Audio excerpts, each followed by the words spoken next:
Hey neighbors, the handyman here with Initiative Coffee Company, along with the Bill Allan of Bill Allan World.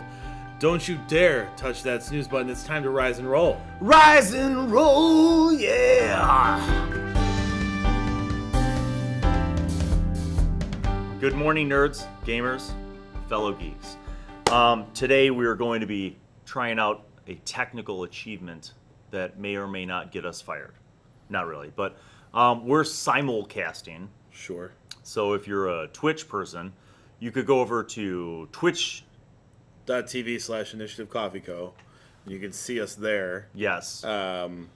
We haven't signed any contracts yet, so that's not legally a problem. Yeah, this is just a little test run in the early phases. Yes, yeah. Experimenting with the technology that we have available to us, courtesy of LTTV, and of course, our primary sponsor, Blackmagic Design, without whom we wouldn't have fancy cameras that need a lot of light and We'd have less a switcher. fancy cameras that need less light. Yes. No So, switcher. Brian, this morning on Rise and Roll, we have so much to get through before my first period students arrive and before you have to go off. Before I have to move my car, before they ticket me for parking Exactly. in a spot that they ticket at 8 o'clock. That's right. So, Dave, did we put up the lower third so that people can see just who we are? I didn't get to put them in yet because I was doing stuff with YouTube. Okay, That's so fine. we have graphics, people. Just so you know, we have them, but not today. So if you're They're tuning in forthcoming. on either Twitch or YouTube, this is a Monday morning talk show about all things tabletop and games. Some other things. And yeah, nerd we things. talked about LARP a little bit last LARPing, week. yep. And, yeah, we'll see. Yeah. So It'll go where it goes. the It's goal kind is of a to be beast able we're to creating. That's all. Right, and the goal is to be able to do the show weekly, and do it live, and so we want it to be interactive. So I'm following the thread on one of these things. Yes, hello, and hello to. Can you both please be my dads? Yes, sure. All right, so we're gonna get going. So Brian, Yes, sir. last week we spent a significant amount of time talking about Gen Con. We did. Yeah. About the value of gaming at really, really big conventions versus just it kind of being like a trade show and just getting cool stuff and seeing all the newest games that companies are coming out with. And I think in the end we decided that it can be good gaming, but I think we decided it was you get out what you put in. Basically, is if you go to a larger convention, it will be a trade show if you spend your time focused on the trade show aspect. It will be a gaming convention if you focus on the gaming convention aspect. It'll be a celebrity meet and greet style event if you focus on that aspect. Really, like gaming itself, tabletop gaming in general, largely you get out what you put in. So I think that's true. I think we also talked about how it can be cool to see whatever the new things are Sure. that vendors are putting out. Especially, for some people who might only make it to one convention a year, the advantage of Gen Con being like so big is that they get a little taste of everything. They're not going hardcore into gaming necessarily, some of them are, but they get a little of the show floor, a little of the new products, a little bit of the buying swag and all that kind of stuff. I ran into somebody from here who was there with her family and like her kid, her husband. from LT or yeah. from, oh, cool. Yeah, so Real quick, hello to Australia, apparently. yes. Yeah. Because that's also That's, a thing. And the on Netherlands, Twitch. because Yeah. it's an appropriate time. It's not 6:30 in the morning. That's right. So, Bri, you, Initiative Coffee, partnered with Dungeon Crate back in the spring? March, Yeah, April? in April of last year. Okay. Yeah. So Yeah, we for did. those who That's the don't thing know, we did. Dungeon Crate is a subscription crate service that primarily focuses on tabletop role-playing games, but also like swag, accessories, all sorts of things related to that. Apparel. Coffee, Coffee sometimes, yeah. dice, minis, terrain, adventures. So their September crate features a original adventure And I think all of their crates feature an original. original adventure, amongst other things that they're offering, right? Other swag. So I guess here's a question. What is, and this is like, I guess, first topic, but what is the price point, Brian, that you would be comfortable with paying for a subscription crate, knowing, like, and what are your expectations? So, for example, $35 Sure. for a monthly subscription. What do you expect to get for your $35? And this is not just for Dungeon Crate specifically, because there are all sorts of terrain crates and gaming crates and geek crates and blah, blah, blah. But what do you expect to get? Not much, honestly. I don't know. It's tough. I don't know if I'm on the crate bandwagon. We did Loot Crate for a couple of months, and I just found myself disappointed. Like, let's be specific. There were like cheap keychains and like toy cars and like just kind of kitschy junk. Like filler. Yeah. It would have been. It almost would have been better if they had less items but better quality. It reminded me of all of the crap that I avoid buying deluxe versions of video games for, because I don't have a desk that has that much space on it. Does that make sense? It totally makes sense, and I'm thinking about, just me personally, as a middle-aged man with a family who lives in a relatively small house. I, like many gamers, am borderline hoarder with the amount of like game-related crap I have, right? So at a certain point, I had to have like a deep soul-searching event where I had to figure out, like, what do I really need to keep? What is kind of just collectible junk? All right, so this is an example. Sure. Did I really need a wizard standing next to a tower with a book and a crystal ball? Absolutely not. Now, this is from Excalibur Hotel Casino in Las Vegas. Right. But did I get it there on one of my many trips to Vegas? No, Brian.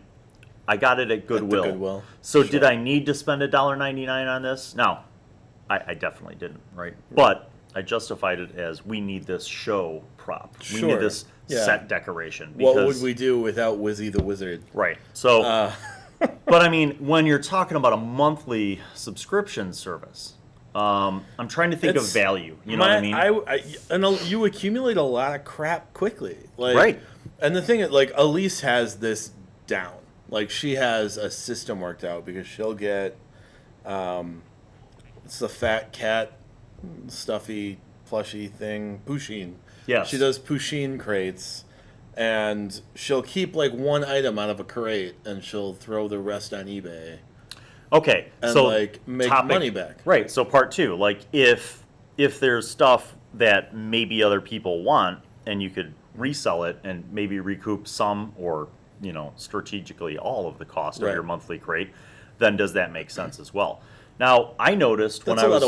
it's a lot of work. It's a lot of work, in, though, right, like, if there's the value in it. Yeah. Okay, so here's my spin on this. If you had, for $35 or whatever, name your price, if you received monthly, like an original adventure, some kind of book, it doesn't have to be a hardcover book, but some kind of like publication, accessory, module, additional source book thing, or even just like, I guess, like fiction, like a book, like some like new a short series. story or something. Yeah, short story. Maybe a magazine, so two to three like things with words, right? And then some game, some tabletop game, like it could be a $10 discount bin game maybe, but or some new company that is trying to get their game out there, like all the many games that we saw at Gen Con. Right. And then a few accessories, 2 to 3 accessory items. And by that I mean like terrain, minis, dice, okay. And then 2 to 3, let's just call it like crap, right? Kitschy, collectible, nerd gear. Keychains, right. And whatever. Now I feel like, 10 to 12 items at $35 an hour or $35 a month is pretty good. Yeah. I would be more apt, I think, to do a regular subscription to a program like Dungeon Crate than a program like Loot Crate. And the reason for that is, with Dungeon Crate, as a DM, I'm always looking for resources to steal from. And I probably wouldn't run the adventure that Dungeon Crate sent me, Right. but I would use aspects of that adventure in order to build something for Anathema, right? Sure. Or And maybe I wouldn't, but I would have access to one more resource to look to. You know what I mean? I was thinking, like, if you were, say you're a DM or GM who runs games on a regular basis, through a meetup or Yeah, through let's a say comic 3 times a week. Yeah, through a local comic book store or game store. And, you've run a ton of original content, and then, maybe another day you're doing Adventures League. So you're just looking for that extra something. I think in that case, it would totally make sense Sure. to get a monthly adventure that, because really when you think about it, a well-written modular adventure like that should last a whole month worth of sessions, in theory. In theory. Right? Unlike there's unlimited, like for us, because we run 3 days a week, the possibility of replayability for that one module it extends the life of that module infinitely, right? There's no like, it's not like you go and buy a hard book module from Wizards of the Coast and only run it once and then it sits on your shelf. True. You true. have access to that. I mean, we've run Horde of the Dragon Queen 3 times the whole way through now. Right. And every time you run it, you might add You some change it, variations. You change yeah. it, and the chemistry of the players might have an effect on that. Fiona made a comment that a lot of people agreed with, which is I'd rather have quality over quantity. So Absolutely. and somebody also mentioned theme shirts, Debbie. So like, this is an example, not from a crate, but I backed this on Kickstarter. Right? It's an Iron Maiden Fiend Folio mashup. Sure. And like anytime I wear it in public at nerd events, people are like, "That is so dope!" Right? Sure. And I got my money's worth. This I think You wear was that more $38 frequently than anything else I've I know. seen you wear. I wish that I'd like bought 3 6 of of them, them? because now it's starting to fade and I want to cry. Yeah. But this is $38, so pretty close to the cost of a subscription, a monthly subscription crate. But I think the quality over quantity thing is another factor, because if you got a really cool shirt, Right.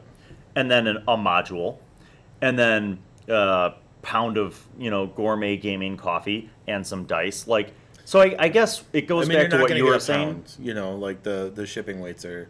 Right. For Dungeon Crate, we sent quarter-pound bags. But, Okay, yeah. but as an example, like what you were, it kind of goes back to what you were saying about why you'd back something like Dungeon Crate versus Loot Crate, because I'm going to use it. it's what you're going to use. It's not just crap that's going to Right. sit on my shelf. And I'm not going to get a T-shirt out of Dungeon Crate, but they don't ship T-shirts in sizes that fit me anyway from Loot Crate. So why do I care?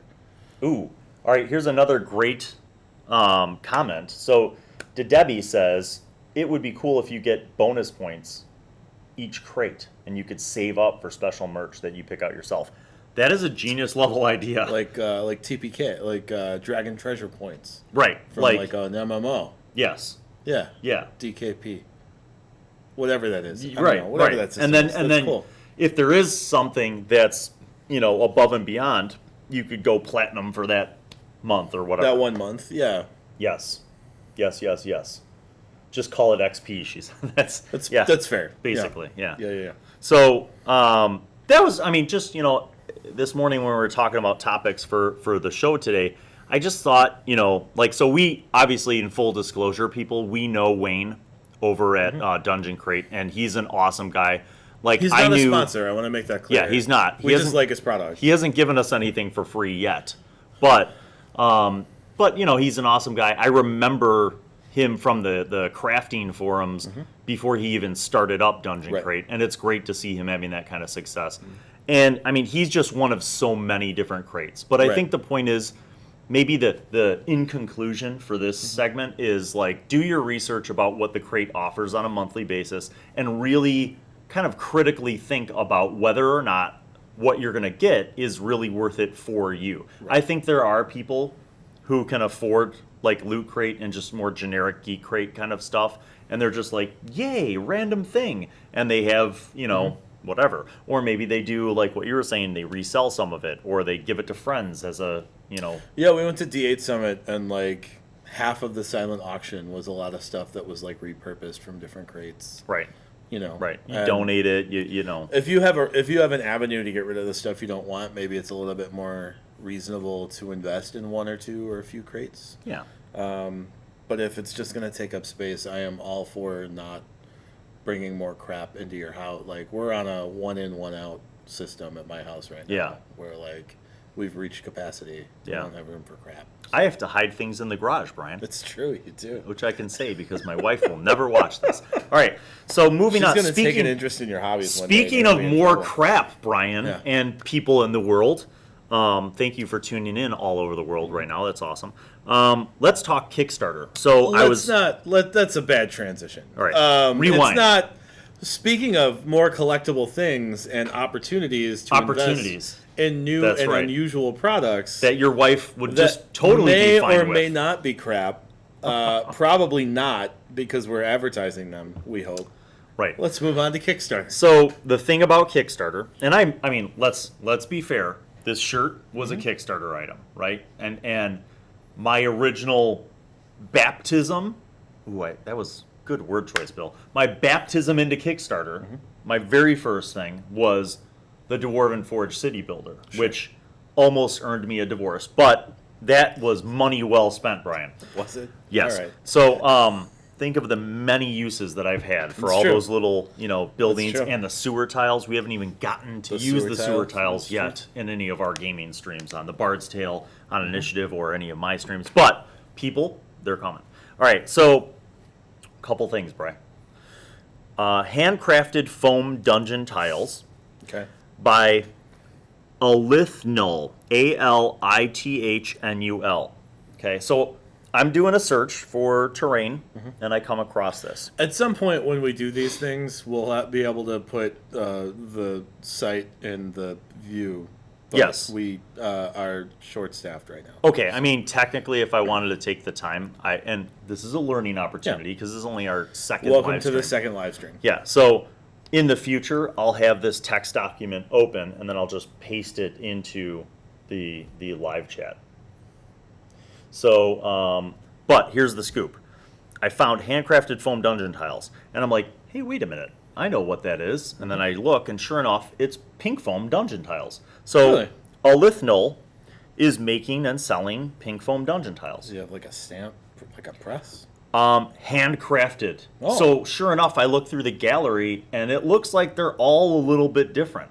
That's cool. So I'm like, man, that would take, I mean, you and I know what it's like to work with pink foam, and it takes a lot of time. Now, it's worth it because it's a cheap material, and it paints up really well. It's super lightweight. It's durable. If it breaks, it's not like, oh, no, So at the $25 or more pledge level, you are a dungeon architect. So you receive a set of 30 dungeon tiles, which are perfect for creating large rooms or large-sized intricate dungeons. And they're 3x3 dungeon tiles. Sure. So 30 tiles for $25. Now, unless there is a stamp, I'm thinking about how much time it would take to hand carve 30 tiles, Brian. And to me, that's a lot of time, right? It's a lot of time. It's one of those things where you have to weigh, like, as a consumer, even knowing how much time it takes to make those, like, is it worth doing? Okay, but what I'm saying is this is a great deal for the consumer, but how is Alithnul making any money? I mean, so in other words, as a consumer, I'm like, if you don't have terrain, if you can't afford Dwarven Forge or any of the 3D printed stuff, this is a phenomenal deal. And I think there's like time left on there. It's under $1 a piece for a square. You could spend $75 and have 90. That's a 6-foot table of dungeon tiles. It's a lot, and they look really good. So I'm like, more than a 6-foot table. Yeah, I mean, it's an incredible deal for the consumer. But as the producer, I'm thinking like, good Lord, like how long is it taking you to chip off every little customized thing and to texturize it? And by the way, the sides of the tile, so the tops of the tiles are a 3x3 grid with, texture, and they're all painted up real nice. But even the sides, like whoever this Alithnul is person, the sides are like, striated stone. And I'm like, there's a lot of detail going into that. There's got to be something in place to streamline the production. I would hope so. I mean, because otherwise I feel he's losing money on it. Like, you're not making, at $1 a tile, it probably takes you 10 minutes minimum to carve a tile, so Right. you're making it max is $6 an hour. And I'm Like, thinking even with a 3D, or not a 3D, like a hot wire foam table, not like the hand tool, but the Right, right, table. right. If Like you the speed table cut saw kind of all thing. your squares, your 3x3 squares, maybe you're saving time on that. Right. But still, you still gotta carve. That's why I think doing the there's some grids, sort of so they're press, gridded yeah. and then they're texturized and then painted. Like I was like, that's mind blowing. That's why I think there's some kind of press, and that's not to knock Alithnul. I think it's probably really cool either way. Yeah. But there has to be some kind of streamlined production process. Otherwise, he's losing money on every tile. Yeah. So I mean, from a consumer standpoint, that sounds like a great deal. So that was kind of the terrain thing that I Sure. found on Kickstarter. It looked pretty cool. Then, of course, because I have a weird addiction to miniatures, It's not weird. It's just an addiction. Okay. I know lots of people with a weird I addiction. find, and this taps into two of my fetishes, Brian. Sure. So this is The Return of Cleopatra, 28mm Egyptian miniatures by Dark Fable Miniatures. So first of all, miniatures. Second, Egyptian. And So- it's 28 millimeter, Yes. which you're all about. So I go on here and I'm looking at the pledge levels, and then they have stretch goals. This Dark Fable Miniatures has done Kickstarters before, but wow, dude, this is a well put together Kickstarter. This is clearly well thought out, well organized. Just a ton of pictures in the gallery and stretch goals that are really Awesome. enticing. And so I'm thinking like it's really easy nowadays with like Reaper, Bones and Forge Nolzers. and Yeah, everything else, everybody's putting out minis, and it's a golden era of miniatures. But there aren't. I don't think there's as many of the culturally themed miniatures, Sure. and this hits on that because I wonder why that is. I don't know if that's Well, I mean, here's an example. Stargate, right? Stargate is arguably like a sci-fi, environment with ancient Egypt Sure. drawn into it. Or maybe you're playing something with like Call of Cthulhu or some other kind of horror-based game, and you could somehow tie in these ancient Egyptian things. Or, some kind of Also, like, adventure is this, thing. Is this mummies or is this like No, this is Egyptian this is military? like people. Sure. It's you gods. there are replace it with sphinxes. virtually any desert culture. Right. Like, virtually any desert culture. It's so applicable. Or if we're talking Forgotten Realms, like you have what is it? Mulhorand is like the basic like Egyptian equivalent, I think. Yeah. In Faerun. So, I think like just seeing that first of all was exciting. Second, I'm like it has so many.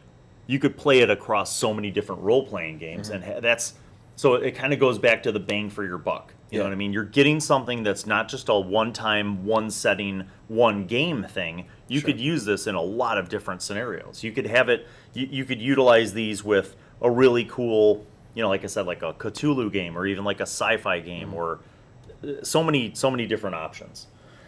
All right, this third one. So we went from foam to miniatures, and now display. So this is Wallhalla. Wallhalla. by ill-gotten games. By Ill-Gotten Games. This is something that this might be the first time I've seen this on a Kickstarter. It's modular miniature display shelves, so it's shelving for your miniatures. It's maybe the first time I've seen it on a Kickstarter, and it's a long time coming because there is such a dearth of miniatures, and like ours are like in a tote. You know what I mean? Like, Right. I know I've seen people with like the toolboxes or the tackle boxes that are like organized and everything else. Well, and it's like it's a question of display versus like portability, right? So we have cases, and sometimes with the cheaper minis, they're just in a bin Right. or like a Ziploc bag. But the reason that we have cases instead of display is because we use miniatures all the time in different places. Yes. You know what I mean? Like, if you're only playing in your home, in your gaming room, display for your miniatures is a great idea. Right. Because they're right there all the time.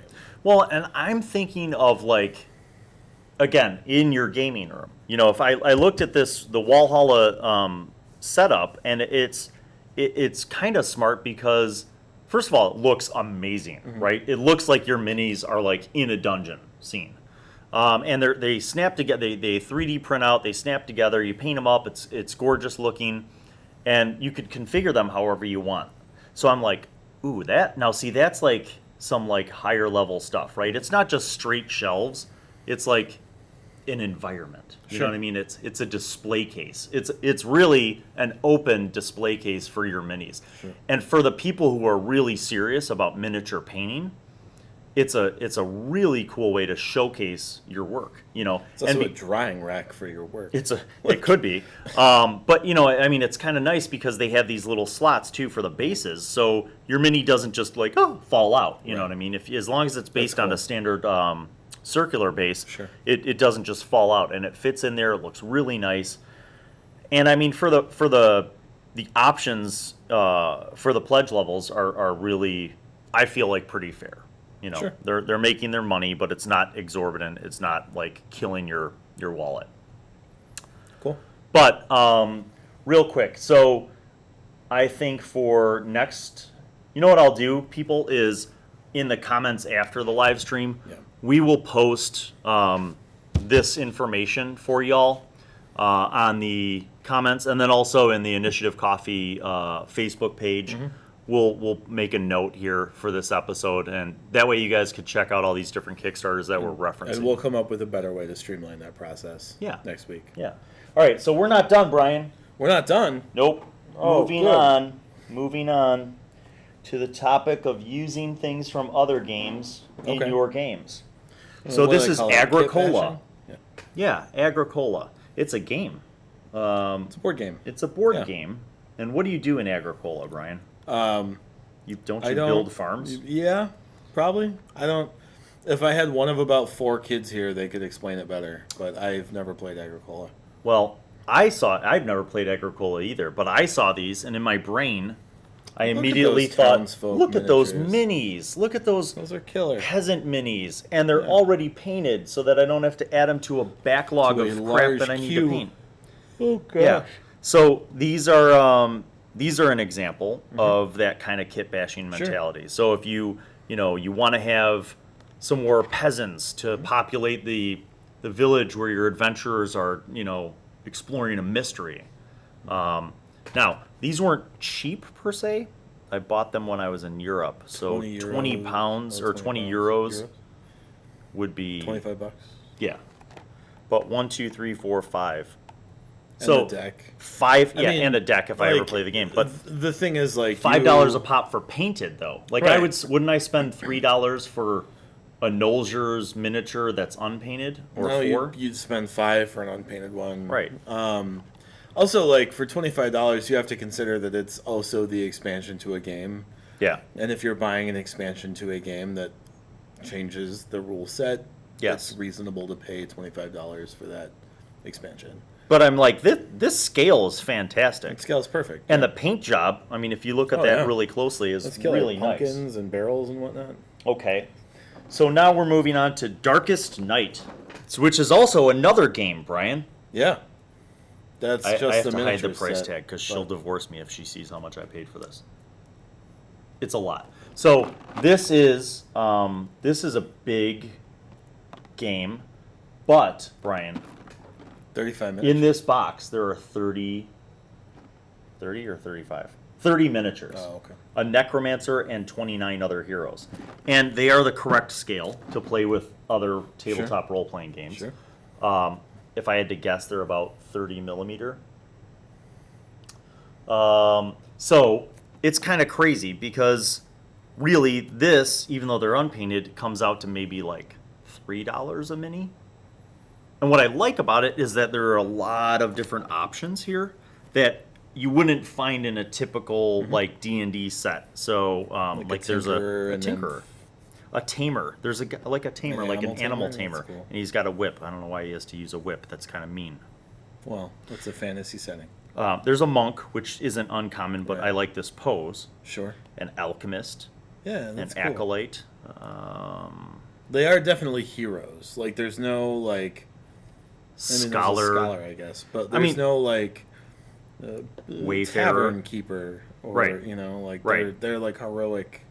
But I feel like these represent a lot of things that might not be filled in other niches. And again, it's part of a game, so if I ever wanted to get into Darkest Night, side note, random guy saw me showing my brother-in-law this that I had picked up, and he's like, it's actually quite a very good game as well, and then like walked away. I was like, okay, inner circle of I gotta nerddom. go to Europe, apparently. They're better there. Yeah, they just embrace it.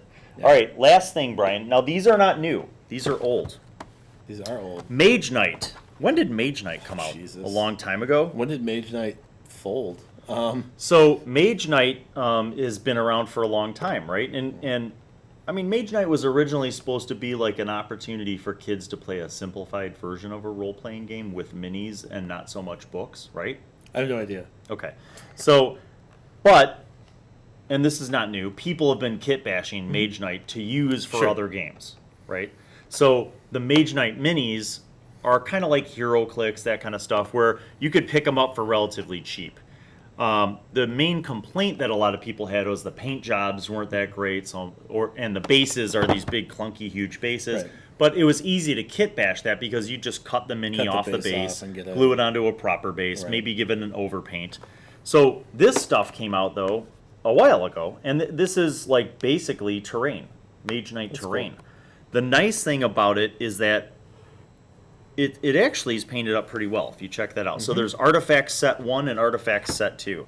Set 1 is like kind of just general dressing, right? There's a couple columns, there's a cool throne, there's this weird like monolith, some chairs and tables. And Set 2 is kind of more altars like and statues altars, and that features. kind of stuff, right? Yeah.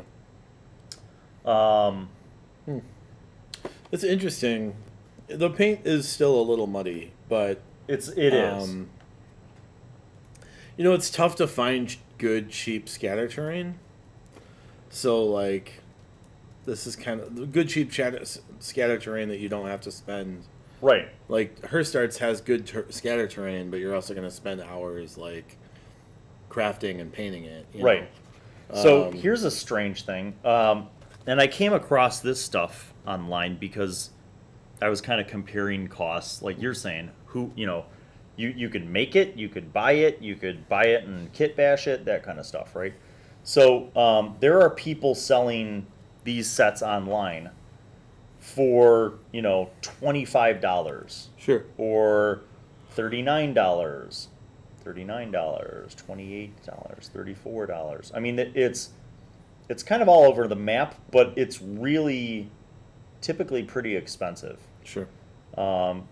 People are reselling I don't know that I would stuff. pay $30 for this. Yeah. This is kind of minimal for $30 for like rough painted terrain. Right. But I think, it brings up the question, like I think some people, depending on where you live, you might not have a friendly local game store near you. You might not have, a comic book store near you that sells game stuff. And I think for a lot of people kind of, thinking about how to get other stuff and make it work for your game.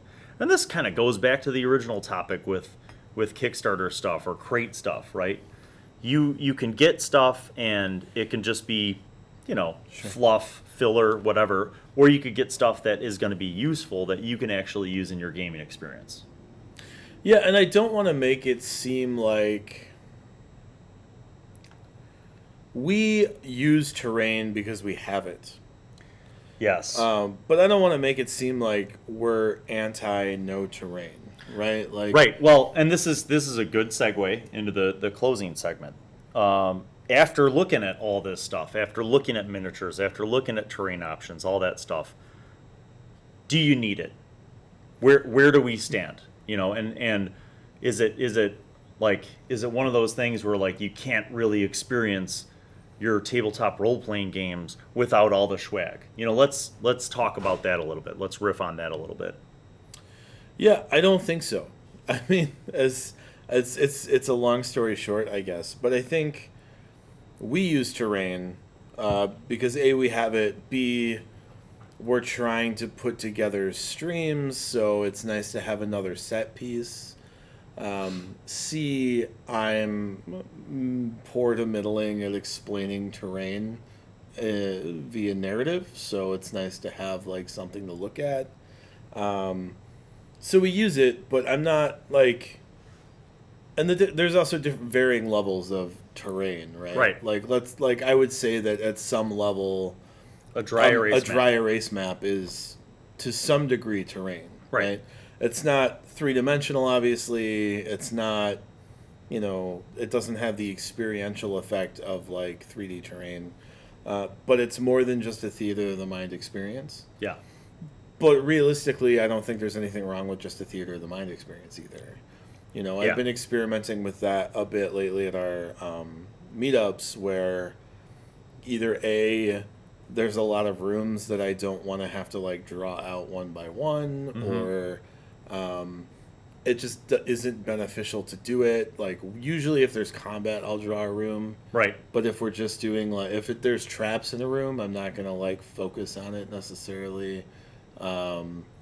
If there's just RP sessions in a room, very rarely will I go through and draw it out. And I think I'm a little bit gun shy because of the Bard's Tale after spending 39 hours building a fort, and then they didn't do anything with it. Well, yeah. They visited a fort and left. Yeah. So I think I am not a person that would say you need terrain or even mapping to have a good table. I'd say it helps. But ultimately, like, if you are communicating effectively with your players, there's no need for extra communication tools, which I think is what terrain is. I would agree with most of the points that you made. I would say, so, and my perspective is like I spent more than 30 years playing role-playing games with no terrain and minis. Now, it's not that I never played. I had friends who owned minis or who owned, a big Chessex map, or sometimes just paper. Like we would draw things out on paper. Right. But I always felt like that was extra. I always felt like that was supplemental and not necessary. Right. Because really, especially role-playing games, are, the best part of it is that it's an interactive storytelling experience. It happens in the collective, imagination. So I feel like now, after getting into terrain and minis, I love it. I think it adds a lot. I think for newer players, it can be really cool and helpful, to visualize. But is it necessary? No. I always tell people this, with whether it's D&D or other games, as long as you have the basic rule set, some dice, pencil and paper, and your imagination, you could play that game anywhere. Like, and that's what it comes down to. This stuff is awesome, but you could play a role-playing game anywhere with a group of people as long as you have the basic things. I guess the other aspect of terrain I enjoy is reaching out to a new group of people. And there's an artistic component to terrain crafting specifically, but also miniature painting that like adds a new level and invites more people to the table. Yeah. Well, and that's yeah. something I really enjoy about the notion of terrain and building. Like I know Right. people who make terrain all the time but never get a chance to play because Yeah. they live in like remote areas where there's not a lot of people playing. So Yeah, and for both of us, I think, I didn't have a background with crafting and painting and stuff like that. It's just stuff that I've picked up, and the community's really supportive. The online communities for crafting and miniatures and terrain are really, tend to be really supportive. And like you said, there can be a fun, creative component with making it for your game table as well. And crafting communities are very, they're active communities. So you get a lot of good opportunities to chat with other people. And I mean, you and I are both in 2 or 3 crafting groups that Right. are killer. Yeah. And they're really robust communities that are really inviting of new people and new ideas. Supportive and I don't think we would have taken on that commission last week if we didn't at least have that in our back pocket as something that we can consult with. Right. Exactly. We took on a commission last week to do a miniature. A set. huge commission. We'll have we'll Huge be able to commission. share that on the A little bit initiative later social media Yeah. at some point when we have permission and all that stuff ironed out. Yeah. In closing, some of the comments that I wanted to share because I think some of you guys that are following along live have some really cool input. Sometimes, this is from Rockstarat, sometimes the less you have, the more fantasy you can put into it. And then a game without anything can turn better than any other. Sometimes you don't even need dice. Interaction is everything. And that is it. It is an interactive storytelling experience. It's all about everybody being at the table face to face. And you know what? Even if it's not role-playing games, just tabletop, board games. I'm a big advocate of this renaissance that we're in right now, and I'm supportive of it because I think we live in a world of screens. And I know that's funny because you all are watching us on screens right now, and I work teaching people how to make media. But at the same time, we all need like more human interaction. And there's nothing better to fire up your brain and get the creative juices flowing than sitting around a table and having fun with people doing what they do. So we're out of time, so we're going to close this episode. Real quick, I want to bring up Bard's Tale. So Saturday, from probably noon to 4-ish, we're shooting the final episodes of Bard's Tale Season 2. Season 2. And we're going to broadcast that whole experience live on our Twitch channel, twitch.tv/Initiative Coffee Co. We'll then break down whatever we get into 3 or 4 episodes to finish out Season 2 of the Bard's Tale, BARDS apostrophe, several bards, not just one, grammatically and legally distinct from other franchises. After that, we'll probably launch Season 3. My guess would be late October, early November. Fall release. Yeah, and then we're going to try to get a second program up and running that's still within Anathema, but in a different region in that same kind of time period. So if you are following the Bard's Tale or would like to follow the Bard's Tale or have 4 hours to kill where you want something on in the background on Saturday, please check that out, and we will do our best to not bore you. And there's a whole bunch of other gameplay content on the Initiative Coffee Company YouTube channel, including some one-shots that got stretched out into multiple parts with Rick Hines. With Rick Hines, from author of Seventh Age. Yeah, so there's the one-shot Ravenous game. Ravenous, the and then the Seed of Golden Tears. So yeah, check that stuff out, and we will see you next week on Monday. Thanks for tuning in, and make sure you go subscribe to all the Initiative Coffee Company's social media. Yes, all of the things. All the things. Thanks for watching on Twitch or YouTube, and we'll see you next time on Rise and Roll!